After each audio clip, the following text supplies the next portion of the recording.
মধ্যে বিচার করে দোষীর শাস্তি হোক, ফের ধর্ষণ বিরোধী আইন নিয়ে সওয়াল করেছেন তৃণমূলের সাধারণ সম্পাদক অভিষেক বন্দ্যোপাধ্যায়।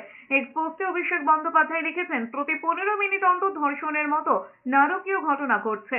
এই পরিসংখ্যানই সময় বেঁধে ধর্ষণ বিরোধী আইন কার্যকর করার দাবি আরো জোরদার করছে। ধর্ষণ বিরোধী আইন কার্যকর করার বিষয়ে পশ্চিমবঙ্গ সরকার পথ দেখাচ্ছে বলেও দাবি করেছেন অভিষেক বন্দ্যোপাধ্যায়। তিনি আরো জানান, ধর্ষণ রুখতে কেন্দ্রীয় সরকারকে অবশ্যই কঠোর ও সিদ্ধান্তমূলক পদক্ষেপ করতে হবে। তার বক্তব্য, সংসদে আসন্ন অধিবেশনে ভারতীয় নাগরিক সুরক্ষা সংহিতা আইন সংশোধনের মাধ্যমে ন্যায় বিচার দ্রুত করতে হবে।